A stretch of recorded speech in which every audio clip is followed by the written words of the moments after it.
Well, okay, guys, they sent me my Spear throttle. The controller's going to be shipped this week, and this comes with both sets. This is this is the throttle here, and that's the left side. So let's talk about what's going on with the big dog here. All right, let's get on here. We're going to mount her. That way we can properly address you guys.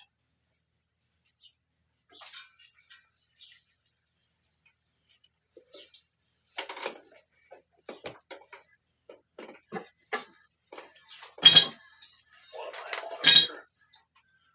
the hell am I on?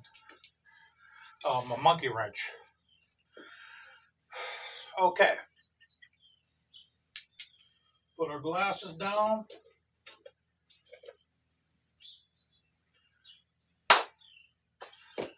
Now, the first thing I want to say,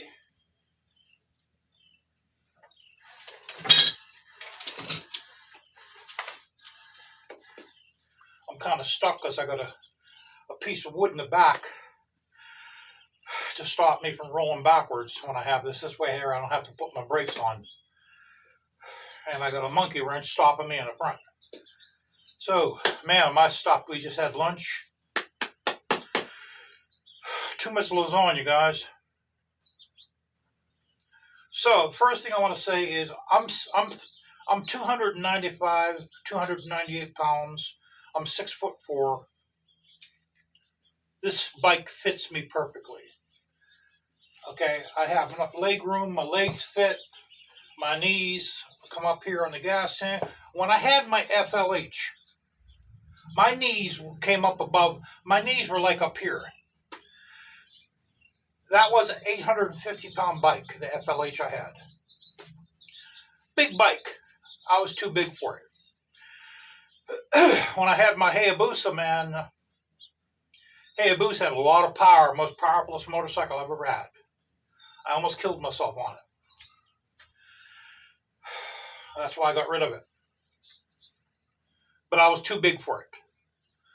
My legs, I actually had 2-inch lowered foot pegs I bought for the Hayabusa.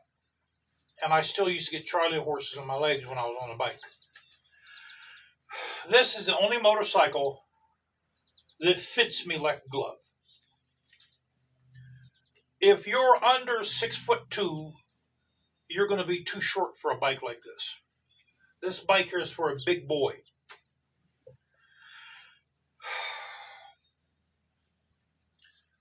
These have a lot of smack talked about them by a lot of people.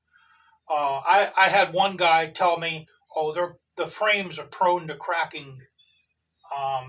They're a money pit. They have all kind of electronic problems." This does not have an EHC. I actually found it out 2 years ago. This has, the person that owned this before me installed Wireless Plus. When you put Wireless Plus on these, the horn gets eliminated because the horn is wired into the EHC. So when you take the EHC out of this, you put Wireless Plus in it, you're eliminating the horn. So what you have to do is your horn button has to be ran off an independent line from the battery, which is what I did. Got a car horn on it. That's what I bought. I bought a car horn. It's mounted in front of the battery box.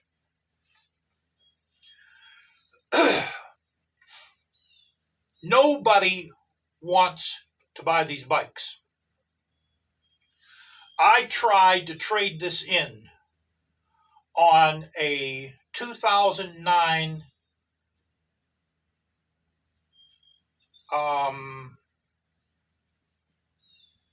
I think it was a Heritage Classic. It was $8,400. I was willing to take $5,000. I was willing to even go as low as $4,000 on a trade-in for this.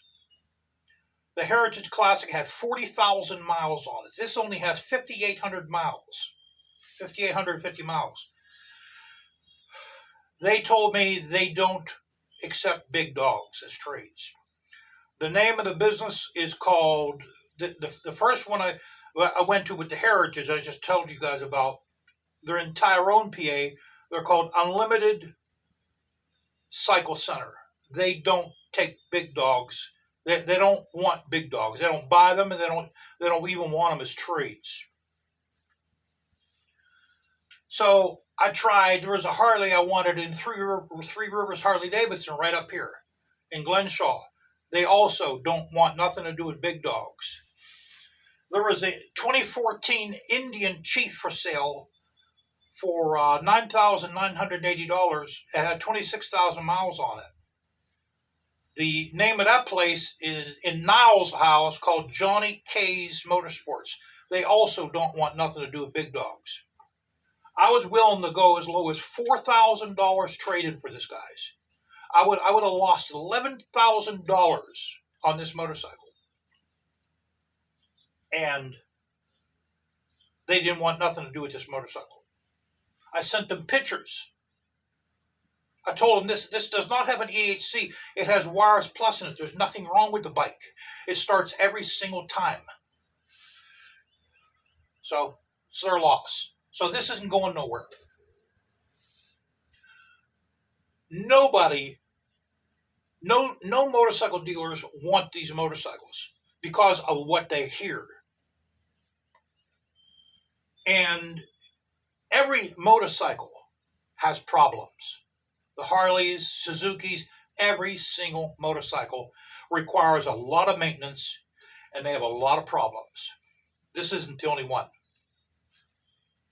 This motorcycle, since I've owned it, I've had no problems with this. Before it wasn't starting, because I had the stator went on me. It had a bad stator. So I want to tell you guys, if you have a big dog, it's going to be in your family for a long time, because you can't even trade these. I bought this motorcycle at Street Track and Trail in Conneaut Lake, Pennsylvania, for $11,500. I think I paid a couple $1,000 too much for it, but nevertheless, I paid $11,500 for this. I don't know how long it was sitting at Street Track and Trail at Conneaut Lake.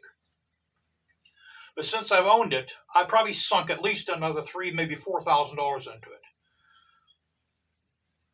So I figure I probably have about $14,500 in this. So I was willing to lose $10,000.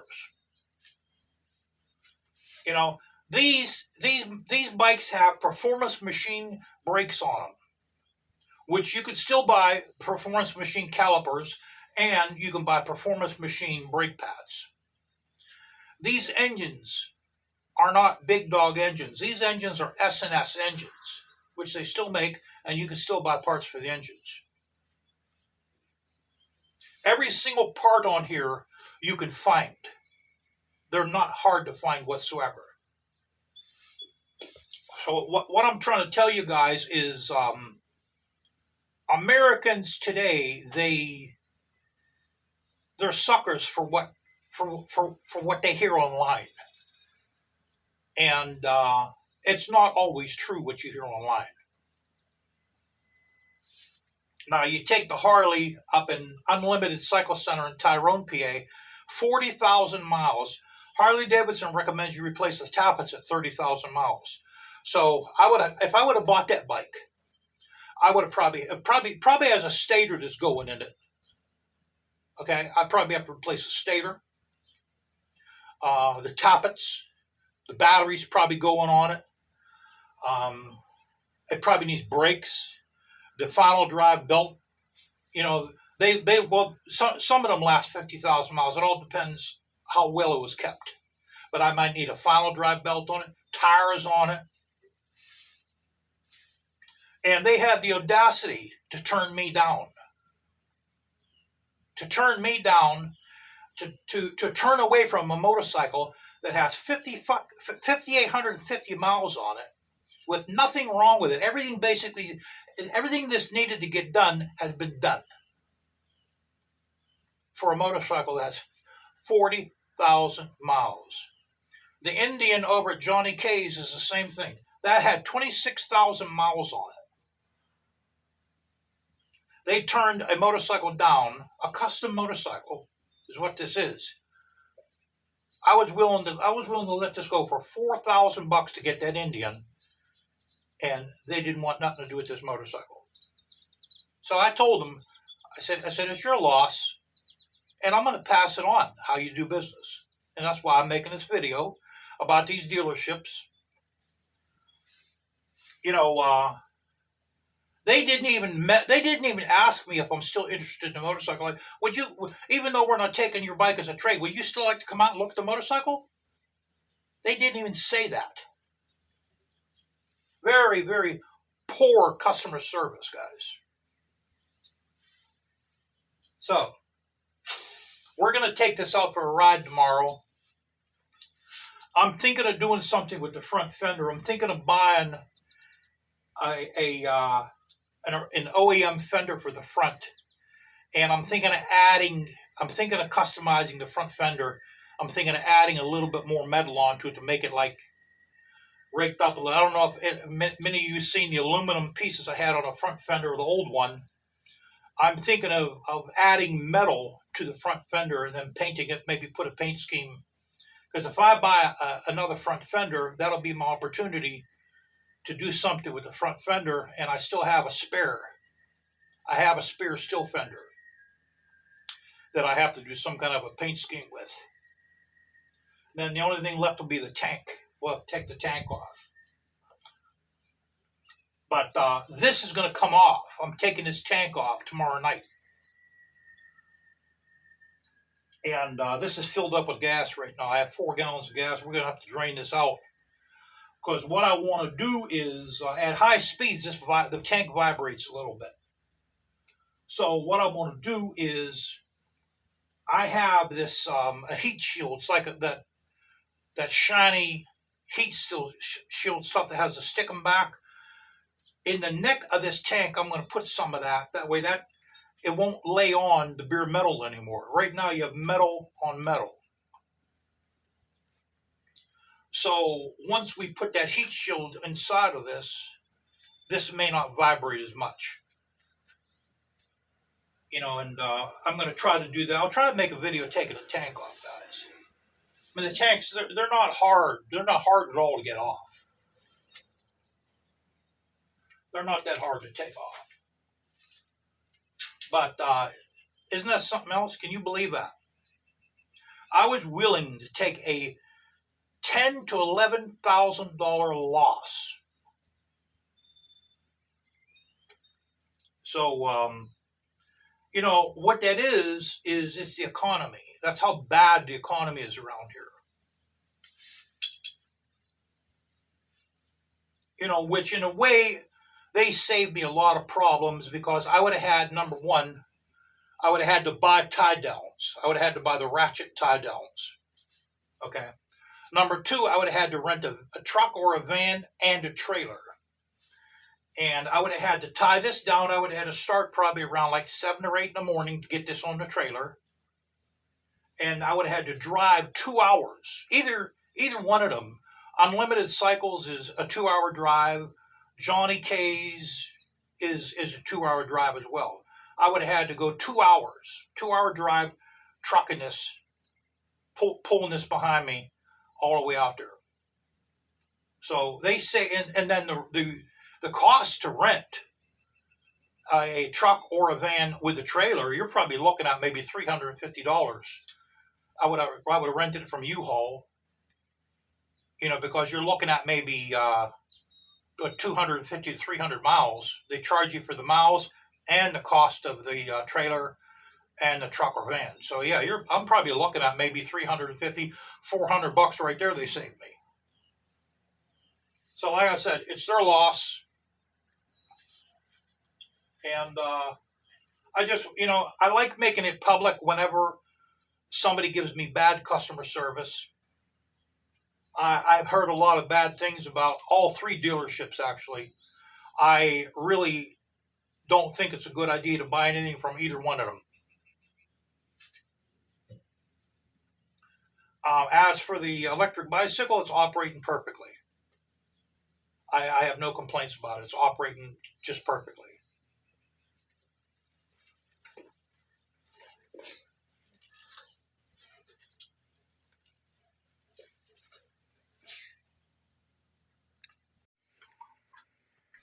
I got my toolkit in there. What I need to do now is I have to put a fix-a-flat kit on this. I think I have another one of these bags here. I'll put it maybe over here, and or maybe I'll put a bag in the back of here, and we'll put our fix-a-flat kit in there, guys. You know, guys, I'm not upset or nothing that I couldn't trade the bike in. I'm actually quite happy because I really don't want to get involved with more payments. The only thing I'm a little worried about is this new company that's taken my company over. You know, if they decide to cut people, I can't even sell the bike. You know, that's what worries me. So yeah, there's sounds like someone's coming up the street backwards. So there's actually, you notice how whenever I do a video, this happens. It's like they're waiting in the woods somewhere. Oh, he's doing a video. Let's start back up the street to make noise. There's actually no dealerships that want big dogs. And it's because of what they hear online.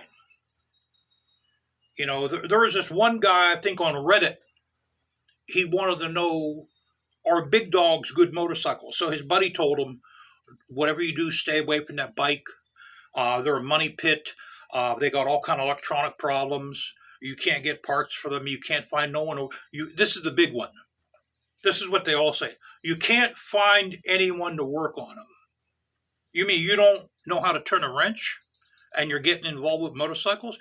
You know, anybody that buys a motorcycle, if you don't know how to turn a wrench, stay away from motorcycles. Or you better have a lot of money.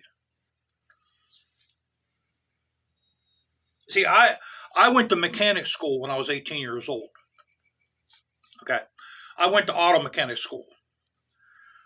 I learned body work. It was basically the whole car. Body work, transmission, drivetrain, engine, and the electrics. And I went there for 9 months. That's why I was always tinkering around with cars even before then. I think I started tinkering around with cars when I was like 13 years old.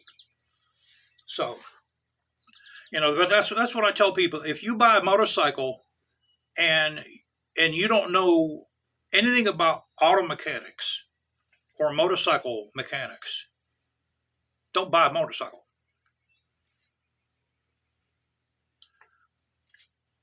You know, because whether I have a Triumph, a BMW, or a Big Dog, or Harley, I'm working on it myself. Because the people that you go to, they don't care, brother. They don't give a damn.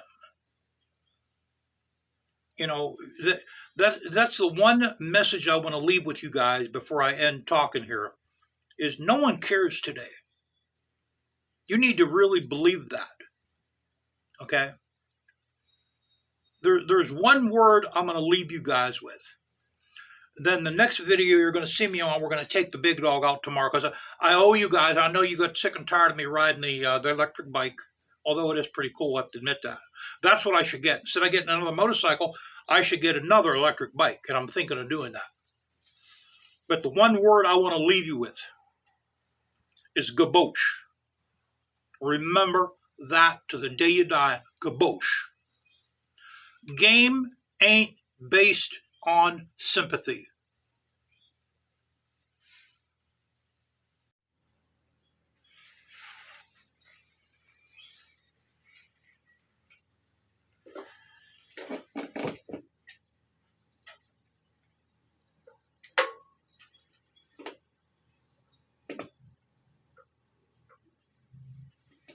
Oh yeah, I also had this for sale in the Facebook Marketplace.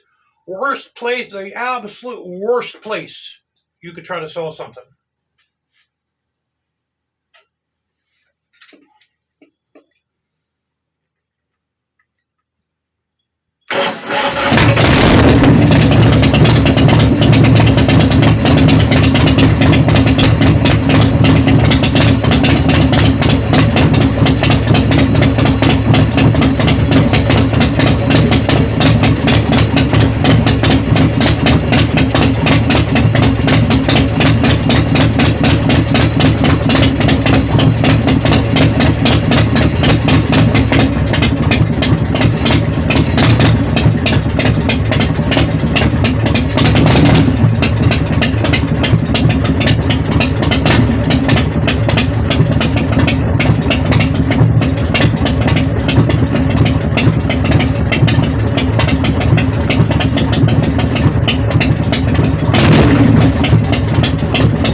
I love the smell of exhaust in the morning, guys.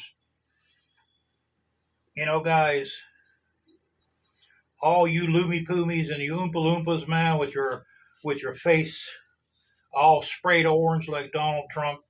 Doesn't he look like a oompa loompa?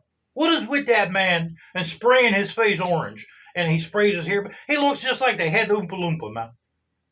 So anyway, all y'all oompa loompas, man, with your face sprayed orange. You got your new Harleys with all your electronics on it, your electronic this, and you. The only thing you can do on it is wax it and put gas in it. You can't do nothing else to it. Otherwise, you're going to void your warranty. Matter of fact, you may not even be able to wax it. I'm going to tell you, there ain't nothing like the smell coming out of exhaust pipe that don't have no O2 sensors and no catalytic converters. Can you dig on a catalytic converter? Because this don't have a catalytic, you understand? This don't have a catalytic converter. I got a fart too, man, but I'm holding it in.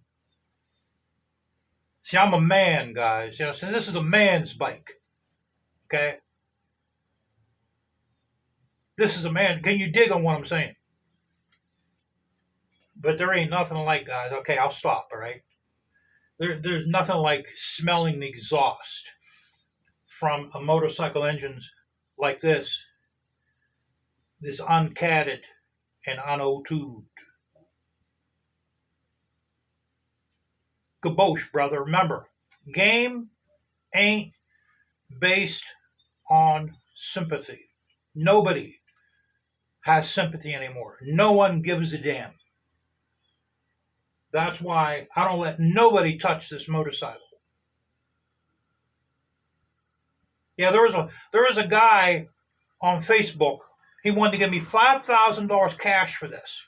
And check this out. Check this out. Meanwhile, the dude owns a clubhouse. Okay, he owns a motorcycle clubhouse, and he's got two iron horses and two big dogs. Right? Listen to what I'm saying. He owns a clubhouse. He has two iron horses and two big dogs. He has a new Corvette and a new 4x4 truck. And he only wanted to give me $5,000 for this. Some brother, huh?